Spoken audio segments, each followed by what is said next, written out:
you're giving me an hour of your time, I'm going to give you my undivided attention. The word you don't want me to use, but what will happen is...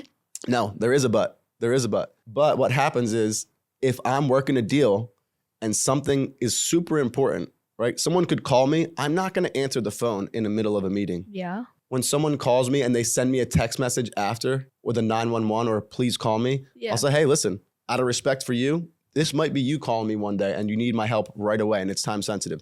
Can I take 2 minutes and take this call? I'll be right back in. I respect and then I do that, you know, and that's something that when I set expectations, all about expectation settings, they really appreciate it. Welcome to the Realtor-ish podcast. I'm your host, Juliana Gainsberg. This podcast is all about helping entrepreneurs grow their business through real estate and business development strategies. In each episode, my guests and I will chat about the real when it comes to real estate. If you like what you hear, follow us on your favorite streaming platform. Welcome back to Realtor-ish podcast. I'm your host, Juliana Gainsberg. I'm in my Casual Fridays comfy clothes. And I have another guest with us this week. His name is Brendan Carey with Core Title.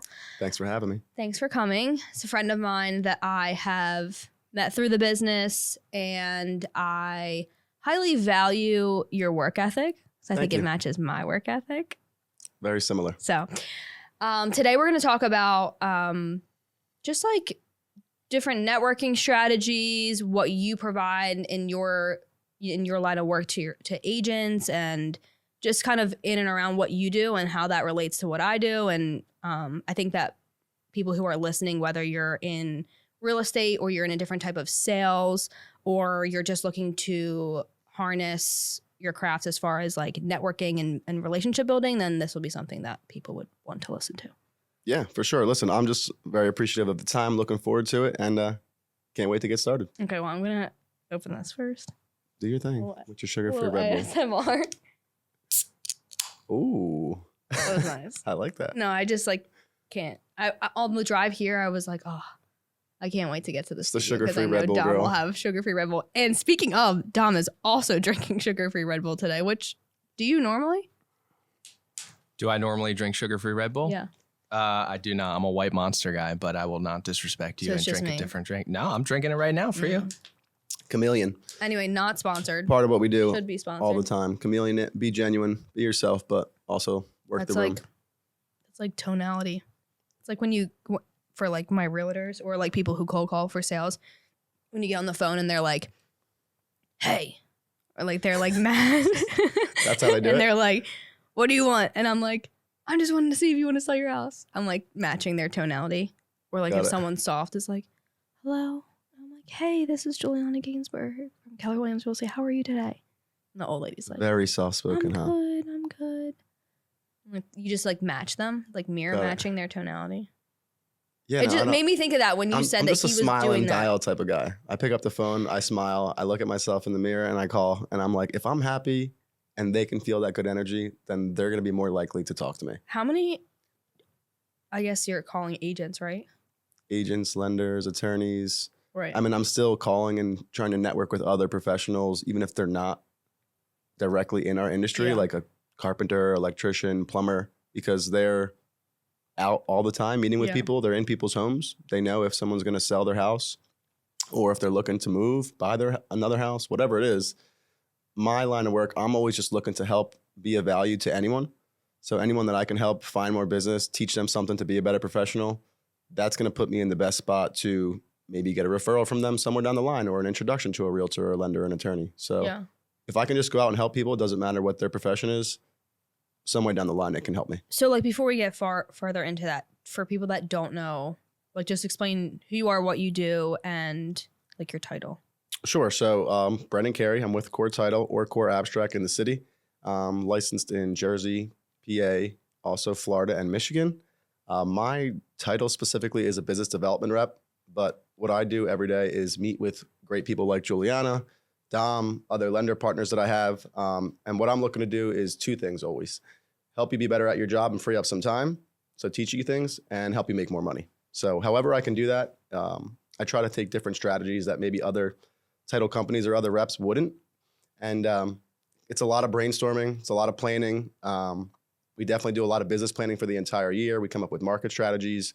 So whatever I can do really to help that person free up some time, make them a better professional, and just help them find more money and more deals, that's a win for me. So that's, as the company is title for people who are, if you're not in the real estate realm and you're listening to this, or you're an entrepreneur or whatever it is that you're doing, that's in our states are required for you to close on your house. So title preps the deed. They do all that kind of stuff, like as far as closing and making sure that there's no liens or anything like that. Correct. And so that's like your actual business. But then what you're more talking about right now is the value that you provide the agents that work with you. Yes. So I don't touch any files. What would happen is if I would meet with an agent like yourself, we would build a relationship. I try to figure out who you work with and why, what that company does for you. And then I just try to find a value add for myself. Yeah. So you could be doing a couple deals a month with one company. I don't need to take anything off their plate. I'm a big fan of like, we can all eat together. Yeah. So if I can ultimately get you from 2 deals a month to 3, I would just love the opportunity for that one, try to build off of that. So how would you do that? If I'm so that's like a little secret sauce involved in that. If I'm like $1 million maybe producer, let's say less than that. Maybe I'm in my 1 to 5 first deals. Sure. What would you advise?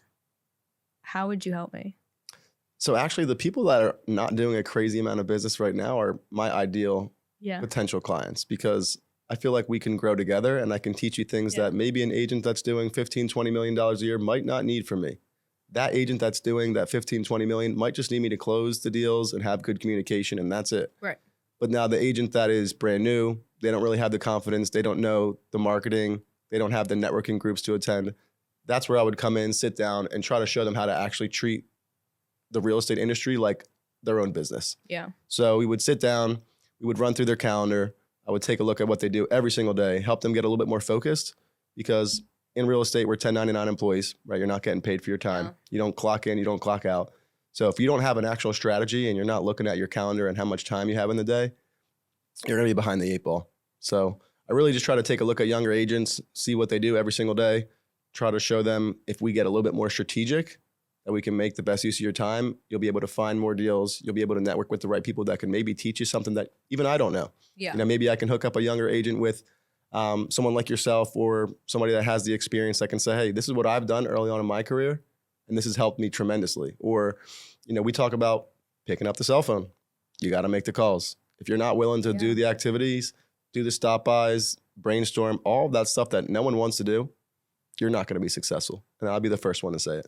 Yeah, I think it's about the relationship building is like the biggest part. And for me, when I got into the business, I was primarily Bucks County, and then I started doing more Philadelphia. And I have like family originally from Philadelphia, so I wasn't like not familiar with the area, you know. And living in like Lower Bucks, I was super close by, so I would say that my business was always kind of like 60-40, and then it was 50-50, like Bucks and Philadelphia. And then as I started to like work my way primarily into the city, it for me, like I already had a sphere that was around, but I needed to build my Philadelphia business up more. And so part of that was creating relationships with other vendors and, you know, leaning on other vendors for help. And it doesn't even necessarily have to be money. Like I'm not always like, oh, I need this lender or this title rep to give me money for X, Y, and Z. It's not always about like the monetary. It's just like putting on events. Yeah. Like, okay, yeah, you contributed, but it wasn't like we do things together. Entire thing. Partner. Yeah. We partner on things. So, and that was a win-win because, you know, we had agents, I put agents in front of you, and like from another standpoint of like networking and relationship building on my side, like I was able to meet people that I never talked to before, and vice versa. But I think that a lot of new agents like don't understand that concept, or maybe they've just come from like a corporate America job, or they just don't really know. Like you don't know what you don't know when you get into the business. And so like for me, that has been a really strong point, is the relationship building. Well, it's funny you say that, because one of the things that I try to tell agents is, if you're going to do cold calls, right, why don't you just mix in a couple other agent calls local to the area you're trying to sell in? Because if you can do that, well, let me stop myself first. People won't understand the value of why it's important to meet with other realtors, because they go, oh, well, they're never going to buy a house with me. They're never going to list a house with me. But it's not about them being your direct client.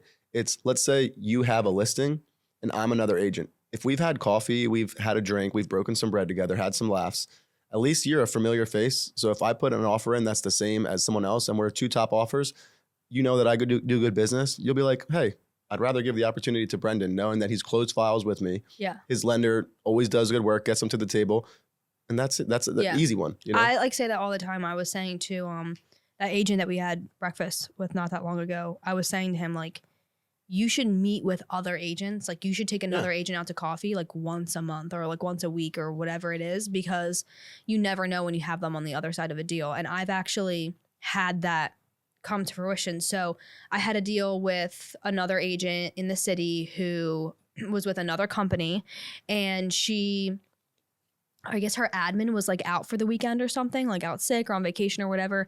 And I not humbly say no, that I submit really good offers as far as like the organization of it, like how I submit the email, how everything's highlighted and like easy for the listing agent to get it and say, okay, this checks off this, and this. This is what my seller needs. This is what they don't. Like, this is how it compares to other. Like, I try to make like a little extra time for me is better for them, you know? Like, I'm going to do that all day for my clients, especially when it comes down to like the little things like that when we were in like a crazier market.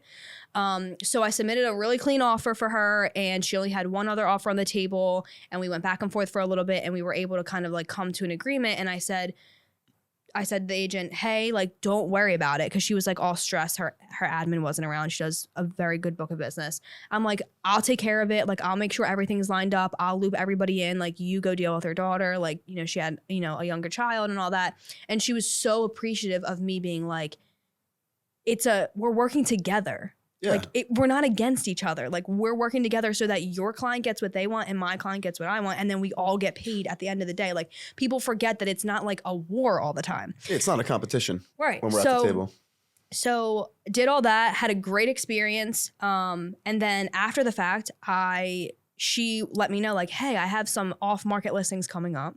Here's a list of them if you have any buyers. Like, bring them. I would love to work with you again. And so that was like check one. And then a few weeks later, I followed up with her and I said, hey, I'm going to be in your area. Like, would love to get coffee with you and like talk to you about your business. And I wasn't trying to recruit her to my company or anything like that. I just genuinely wanted to know more about what she does. She does things at a way higher level than I do. And I appreciated working with her. And I do know, I don't think she ever will. However, if she ever is unhappy where she's at, she's going to call me. Sure. And then also, I called her again the other day and said I had a buyer in South Philly and she had something that was coming up that, you know, fit the criteria. So that's like, people were like, oh, why would I meet with someone in my market that like sells in my own market? And I'm like, that's why. I'm the type of guy too. I mean, I'm in sales for a reason. I trust in myself. I'm all about the competition, but it's not always a competition with every single person you meet. You know, it can literally just be just looking to grow my network, just looking to build my business however I can. And it's better to be known by many than not by many at all. Yeah. So if I walk into a room of 100 people and 85 people know me, there's 85 people I need to say hello to, but 15 people that are at that point that I need to meet, you know? Yeah. And you just need to build your business and build your brand. You need to stay top of mind. That's like one of the most important things for me. It's anyone that knows me and is going to be watching this knows my social media is a little crazy, but it's all purposeful. So yeah, I always try to just stay top of mind and try to meet as many people as possible. The more people you can touch and help, the better impact you're going to have. And again, even if I don't work with that agent or that lender, there's going to be a day we're across the table from each other where they do a closing at my office. And at least we're familiar. We've had a cup of coffee. We've had a chance to talk. And it's not that uncomfortable, awkward thing of like, oh, well, you never return my phone calls. So if you don't return my phone calls, I will find you. And I'll kill you. Not that far. There was something I was just going to say now that totally wiped my mind of that. There's going to be, so I say this, I don't know like how this relates for you, but there is a real estate agent for every type of person and personality. Yeah. People work with you because of the way you make them feel, because you're trustworthy, because you're genuine, because they can relate to you.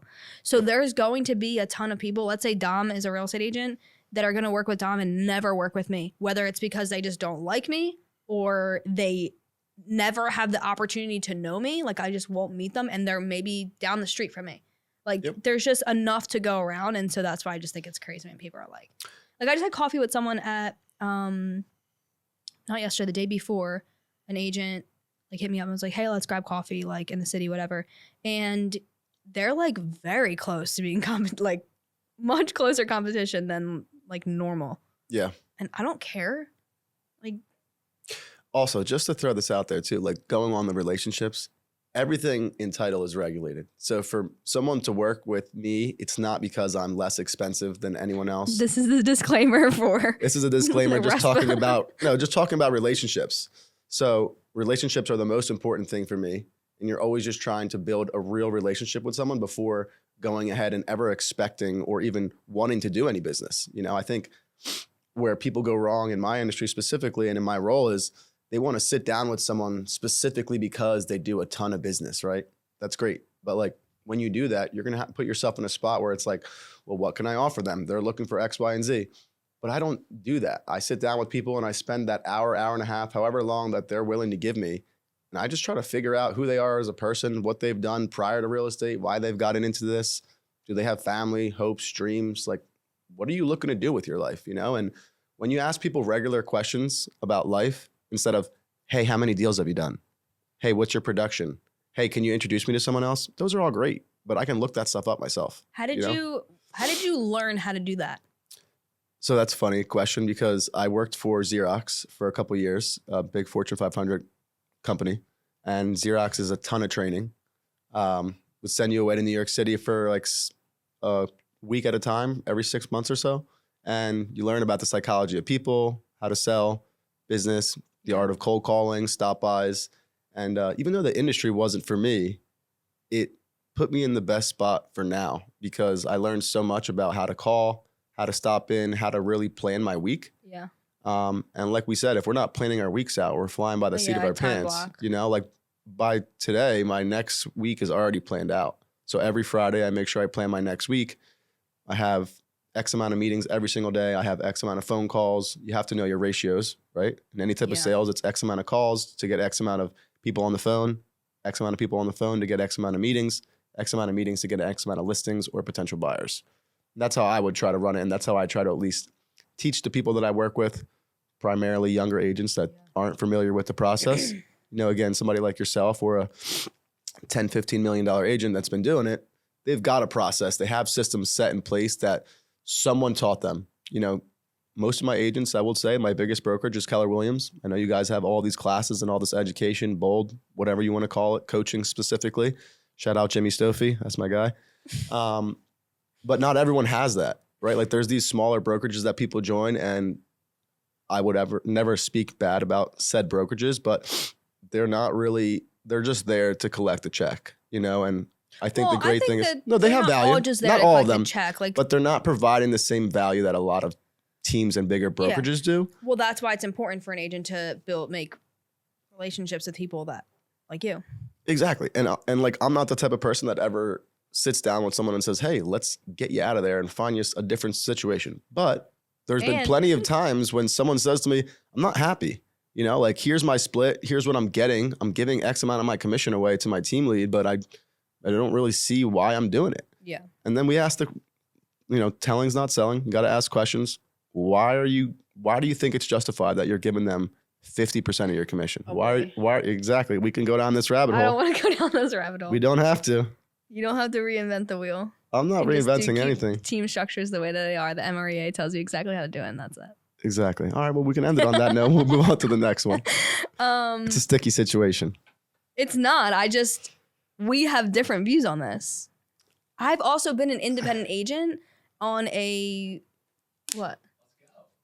Different views. I like it. Let's turn up. It's going to get a little toasty in here, but you know what?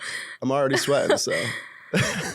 How are you sweating? We have I'm wearing a vest. I'm wearing a vest, and I feel like I'm in public speaking right now. I think it's the lights. No, it's not the lights. No, I'm saying, like, I think that's what makes us, like, all of the lights. We changed the whole podcast. Brendan starts singing now instead. No, I was an independent agent for 2 years. I joined a team because at the time, the split was the split, and it provided the most value and leverage for me, and it made the most sense. Now, would it make the most sense forever? I think if there were like a couple small tweaks, it would have. For maybe not forever, but for a long time. And the only reason why I left is because I didn't see myself as a teammate.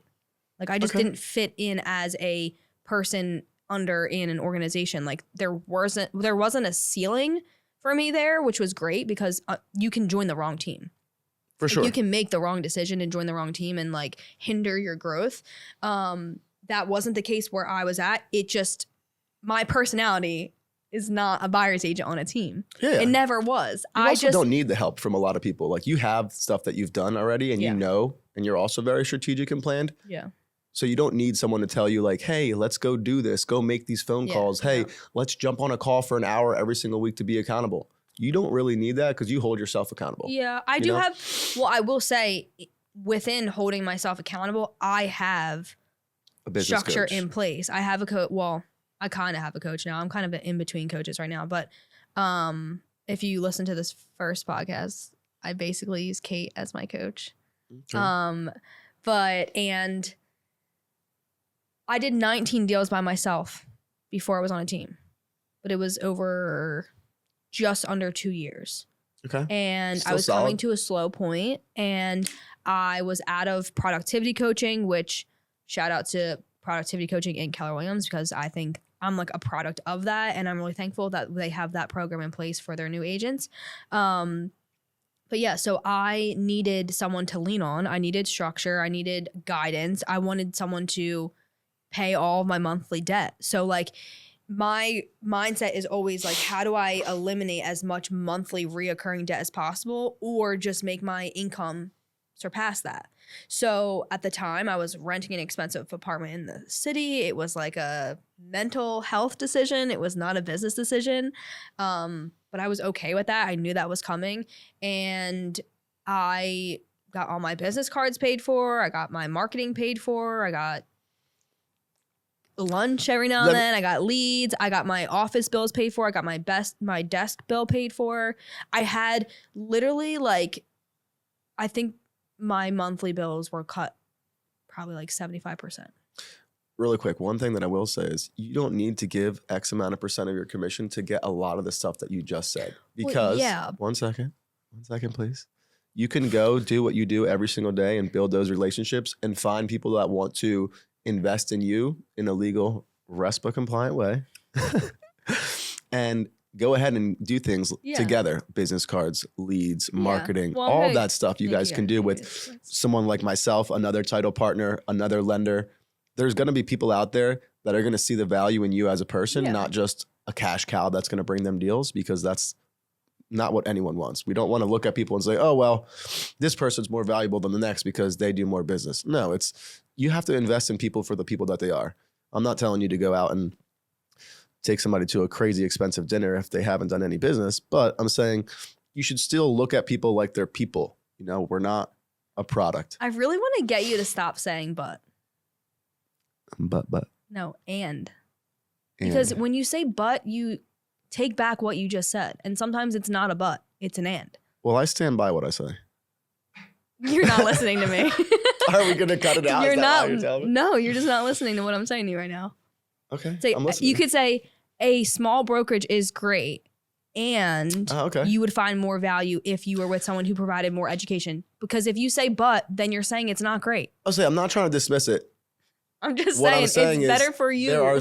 Sure. So there are plenty of smaller brokerages that I recommend agents to. I don't need to shout them out right now. I was just using that as an example sentence. Oh, that's fair. We can shout them out. Shout out Prime Realty Partners. I knew that's who you were going to say. That's my homies over there. No, good people over there. Yep. Can I say that too? Like I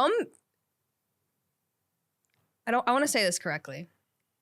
Some companies are very tunnel vision on that. Like closed door, well, in different aspects. Some companies are closed door with their own people and they're not like very forthcoming and giving. That's why I like Keller Williams, because it's all about not coming from a scarcity mindset, like always helping others, like sharing ideas, whatever.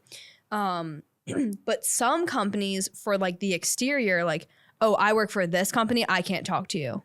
Or like, and I'm all about like, I have friends in all different companies. I don't care where you work. Yeah. Also, you might find something at XYZ brokerage that I don't find valuable and is valuable to you, or something works over there, or you negotiated your own situation over there and I don't need to know about, like, that's your own business and whatever. I don't care where you work. I just care that if you're on the other side of a deal with me, that you're not an idiot. Yep. You like, need to be competent. Be good at your job. Yep. That's all I care about. And if you're in a situation where you either complain about your situation, like you don't like where you work, but you don't make the move, that's annoying. Yep. Or if you are not good at your job and your broker or whoever's in charge of you is not teaching you or helping you, because that's another thing. Like before Keller Williams, I know agents that have been in the business like 30 plus years, and they tell me like horror stories about like they didn't have U&O at closing, like they just like never did it and they just didn't know, or like they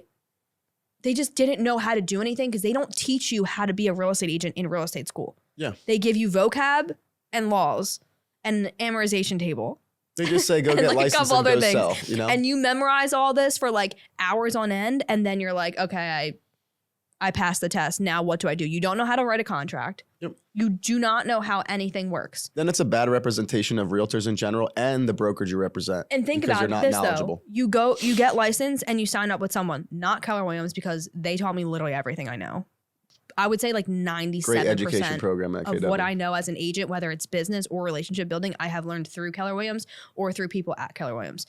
But besides that, if you go somewhere that does not provide education, does not provide coaching, does not provide classes, maybe they don't even provide mentorship, how the hell are you going to make it in real estate? Also, like, how do you even conduct a deal? Like, you literally don't know what you're doing. There's no way to find out what you're doing. Well, I think what happens is when they don't know, they literally have someone else do it for them. And it's that mentality like, you give a man a fish, you feed him for a day. If you teach him to fish, you feed him for life. So all that education that you can get is going to be way better than just saying, hey, go out and sell. And when you get that deal, just come back. I'll run the paperwork for you. That's not going to help you in the long run. So that's why education is super important. And that's why I really do love KW. And I actively try to recruit KW agents because they're knowledgeable. They normally have structure. And we can put plans into place and it's not like out of the ordinary. It's something that someone already told them right out the gate. This is not a KW ad, by the way. Definitely not. Go wherever you want. Do whatever you want. EXP, Compass, all the other great ones out there that I'm not thinking of off the top of my head. Remax. Berkshire, Remax. No, I'm just kidding. Anyone else out there? This episode is brought to you by Castle Public Adjusters. If you have fallen victim to property damage, Castle Public Adjusters is your first and only call. They will make sure that you get the maximum compensation for your property loss. Remember, avoid the hassle, just call Castle. 215-752-1237. 2020, Walt Markowski. Don't know him, We just had him on the show. Oh, nice. You should I know should have him. watched the podcast. You should know him because he owns 3 brokerages. We should probably connect you too. Probably should. Owns 2020 is also a property management company. Okay. And what did they say? Over 500 properties, I think it was. A lot of properties and like 120 employees and 3 offices. Yeah, but Wow. I think they said that they have 9 property management employees or something, 7 to 9 property management employees, including himself, and they manage over 500. I think that's the number he said. They That's do a very impressive. good job. Yeah. I refer them Shout out to them. to Kudos. all my investor clients. They've also done like, you know, when you do like a post-settlement possession. Do you know what that is? No, I don't think so. Okay, so it's basically like when the buyer rents the property back to the seller for like a period of time after they close so they can Okay. like finish the deal. Sure. I've used him for that too. Like not just like regular property management, like to manage the rental for like the short period of time. Do you guys have some business that's transacted? Yeah, always. And I just refer a lot of people to him, and he's not, okay, so this is actually, I feel like you would love this. So at my old brokerage, the other Keller Williams I was at before I was in the city, my OP and my team leader would have like a top 20% mastermind every Wednesday. And sometimes they would bring in speakers that were not with our company, just like doing Outside well people. in the market, because we're not scared. Yeah. We confident in also think yourself. that you do a really good job, even though you're not here and we want to learn from you. Like, I think that's so respectable, and people don't do that shit. It's funny you say that because it's way more, what's the word I'm looking for? Like catty, I guess, in title, because the title people, oh man, if I see someone in title, I like want to go say hello, and that's just the person that I am. You know, in-house is crazy. Woo! Shout out to them in-houses. I'm like the villain in their life story. These in-houses, they just love me. My OP would be so mad right now. Hopefully he's not listening to this. The in-house has hopefully he is. The in-house has never introduced themselves to me. Well, that's the one thing, and I think that's wild because if I didn't know you and I wasn't in love with my processor at Core, shout out Joyce. Shout out to Joyce. I probably would use them because I wouldn't use anybody else in the city. I haven't transacted with another title company in the city that I like. In my old in-house, who I'm like this with, I still send them some business, send them like a lot of my Bucks County stuff. They do a really good job as well. And I have a good experience with Keller Williams in-house title. So naturally, I would just use whoever my new in-house is. And I don't think that that's like a misstep on the onboarding process because I think all the information was offered to me. I just think that they either dropped the ball or didn't care enough to introduce themselves to me, which is really bad. Yeah. That's like really bad. Again, I'm not the type to ever negatively sell. I can speak highly on all of these other companies that are my competition because that's just the type of person that I am. But like you said, it just becomes it's expected that you use them, you know? Yeah. They don't feel like they have to work for it. And well, there's no incentive to use them. And incentive, I mean like, there's like some stuff in Keller Williams where like, I don't know if it's like per office or how it works, but sometimes offices will be like, okay, you can get same day or direct deposit if you use in-house. Right. Because of like how it's like tied in, it's just easier to process. Sure. So like that's how they sell it. But I don't even think that was even ever said to me. I don't even think that's offered. That big of a value add though, because well, some agents don't know how to manage their money and their business, and they need that check the day it closes. I don't. Yeah, I guess. Well, maybe like once or twice I've been like kind of like. Look, everyone wants to get paid when they're done doing their job, right? I won't survive if I don't get this check, but I've also been like, damn, I wish I got this before Friday. Also, I think one of the challenges that the in-houses have is they don't always have someone like myself to actually go and build these relationships with people, right? You're actually the first, besides Marissa, you are the first. No, maybe there was one other mortgage lender that was in business development. But I think you're probably the first person that I've ever worked with that is in that role. Well, and the first one for title. Yeah, and that's my point. It's that when you don't have that like actual relationship with someone and you can't go spend time with them, like it's funny for me because I actually have really strong relationships with people on a personal level, not just us doing business. Like I host people at my house, we watch sporting events, we go do stuff together. And this is just because like we want to spend time together. Yeah. You know? It just comes down to they're not spending the time and they're not really learning you as a person. They're just thinking like, hey, send them orders. Send them on over. Well, like my in-house transaction coordinating company, I love all of them. They're all great humans and we chat and when we have like events at the office, we're always friendly and they know I came in with a TC. So like I wasn't immediately like looking for them, but they still were like, hey, we know you have something. This is what we offer. They send me the emails. Like we still have a relationship that we've formed and I'll send, my TC is like freelance. So she'll do other agents. She's not just mine. And I will refer her agents. And if a new agent comes in the office, like one that like we met with, I'm going to say like, you should go talk to Take Me to Closing because I know that they're good at their job and they're good people. And maybe I don't necessarily use them, but they went out of their way to introduce themselves to me and build the relationship unlike other people. I mean, all the mortgage lenders did it. They know. They don't mess around. They're all going to shoot their shot. But that's kind of like how we met too, though. Like the person that introduced us was not sending you title. So I was just going to say that actually. And that goes to saying that not every single person that you meet with is going to do business directly with you. If you have a good relationship with them, though, they can still refer you other people.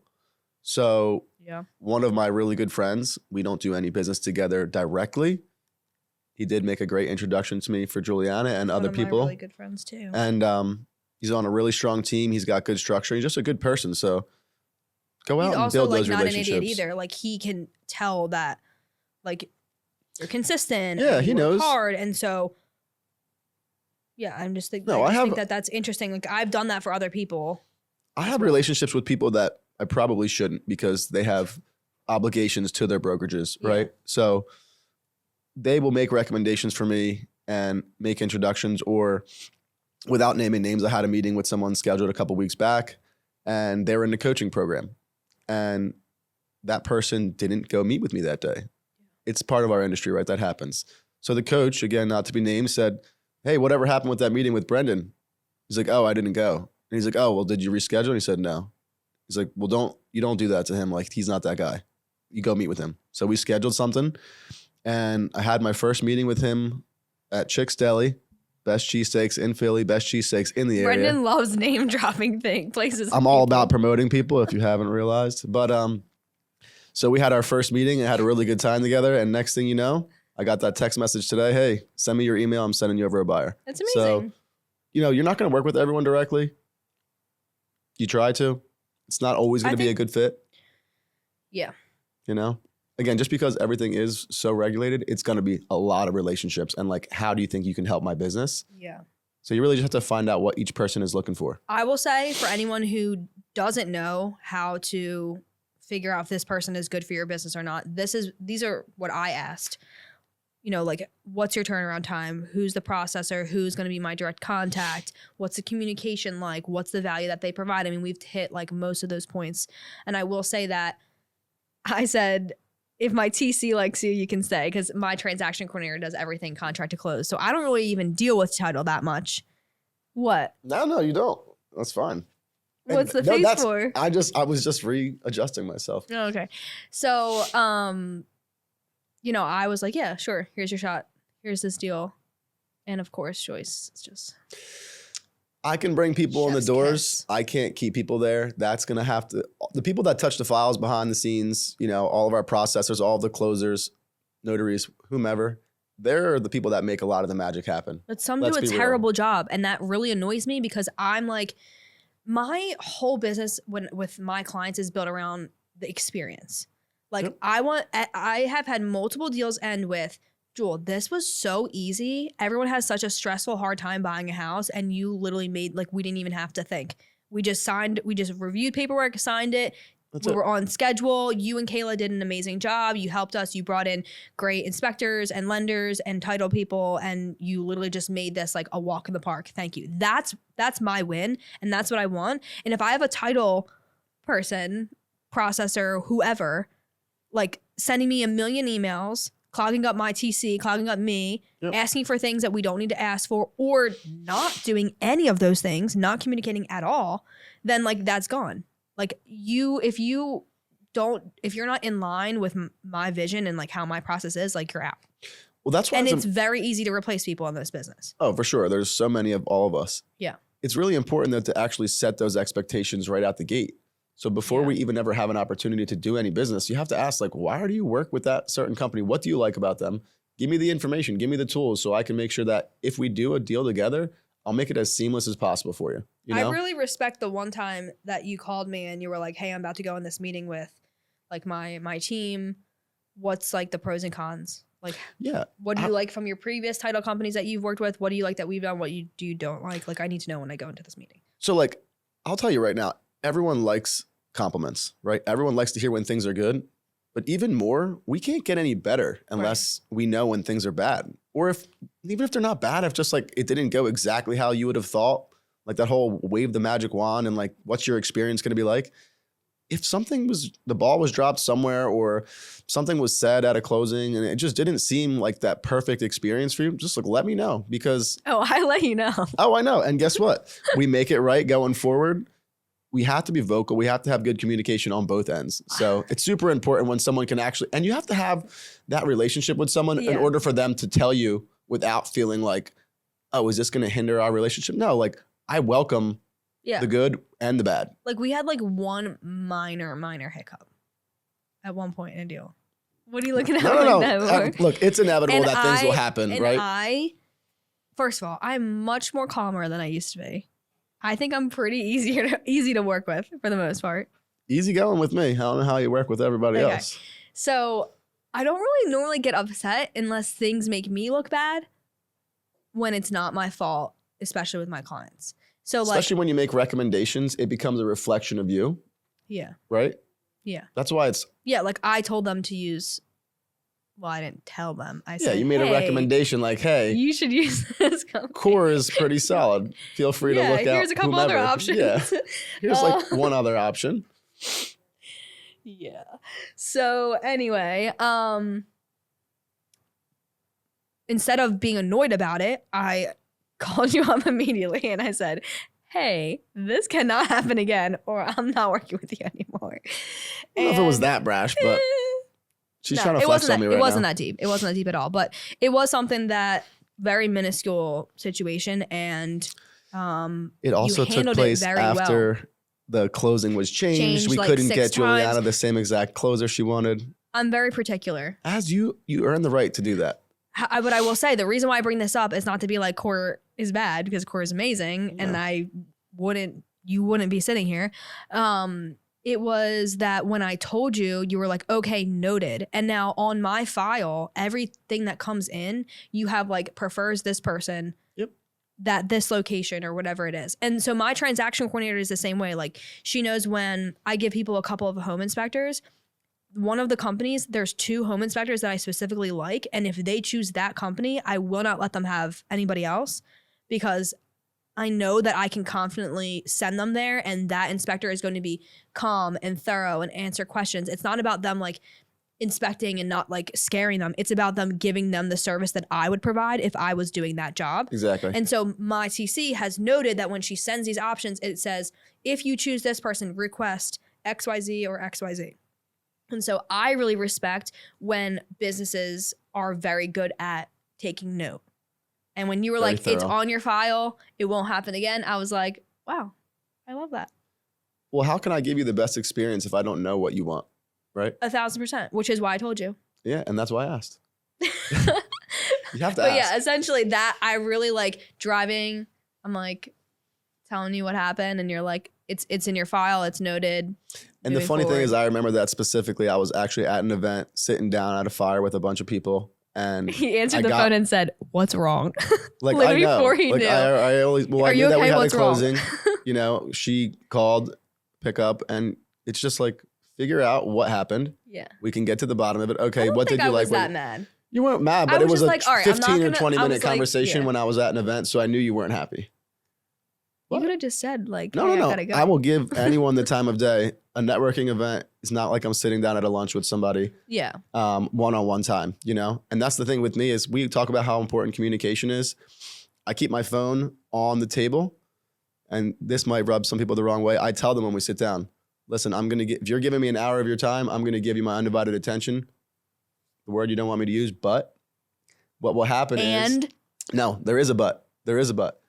But what happens is if I'm working a deal and something is super important, right? Someone could call me. I'm not going to answer the phone in the middle of a meeting. Yeah. When someone calls me and they send me a text message after with a 911 or please call me, I'll say, hey, listen, out of respect for you, this might be you calling me one day and you need my help right away and it's time sensitive. Can I take 2 minutes and take this call? I'll be right back in. I respect and then I do that, you know? And that's something that when I set expectations, all about expectation settings, they really appreciate it. There has been maybe one person in the last 2 years that said, I don't think that's very professional. And again, it's not going to be a good fit. I'm not going to be a good fit for everyone. I'm going to hold people accountable. I'm going to put you sometimes in positions that feel a little bit uncomfortable when I have to ask you the tough questions of like, hey, you're not happy with the production you've done. Why do you think that is? Have you made X amount of calls? Have you gone to the events? Have you done the things that we've set in place for you to be as successful as possible? If you haven't, we got to hold each other accountable. Yeah. You know? No, I like that. I think I'm the same way. I've been more often depending on the situation. Your water? My water? You're not drinking it.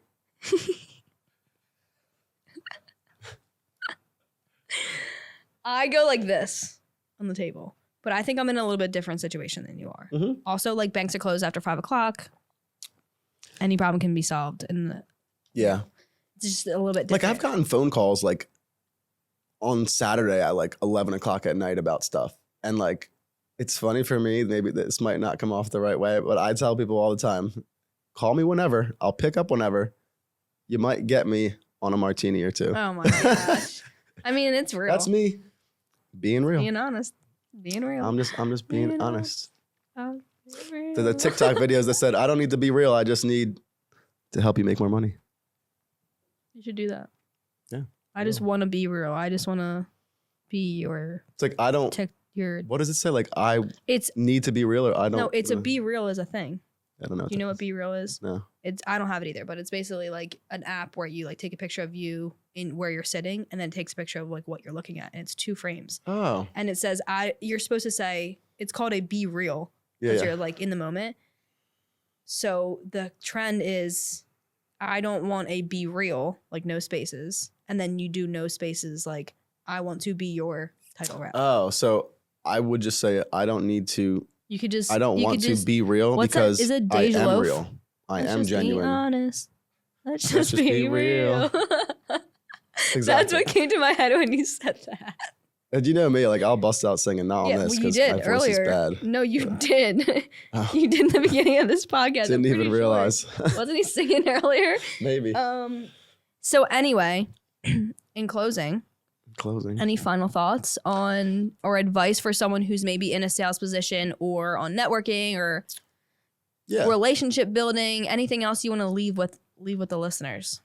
For me, it's a segment. Leave it with the listeners. Yeah, leave it with the listeners. For me, as far as like sales goes, I think everyone should just try to be as genuine as possible. And I'm not telling you not to be a chameleon and work a room and, try to understand each person's viewpoint, but just be yourself. Like people can smell the fakeness. They don't want to work with someone that's going to pretend to be something that they're not. They want someone that's going to give it to them straight and tell them exactly how it is. And again, because I am so genuine and so real, I'm not going to be a good fit for everyone. I'm go, go, go, go, go. Some people just want take my title order, have good communication and get me to closing. And those are good clients, but I'm looking for people that really want to like leverage our partnership together so that we can both grow our respective businesses and like really help each other hit our goals. So good communication, be yourself. I think that's kind of how I was in the beginning. I was like, just do a good job. Yeah, just do a good job, Realistically, though, getting to closing and having good communication should be a given for any company. It's not, though. It's not. And I have like terrible experience where for whatever reason, the buyer had a relationship with title before they met me, or I gave someone a chance or whatever. And like, it's bad or like shady. Yeah. That's we don't scary. Do that. We're very open. We are really transparent. Like, that's scary. Yeah. This is important. This is the most expensive thing the average person buys in their lifetime. Like, what are you doing? Yeah.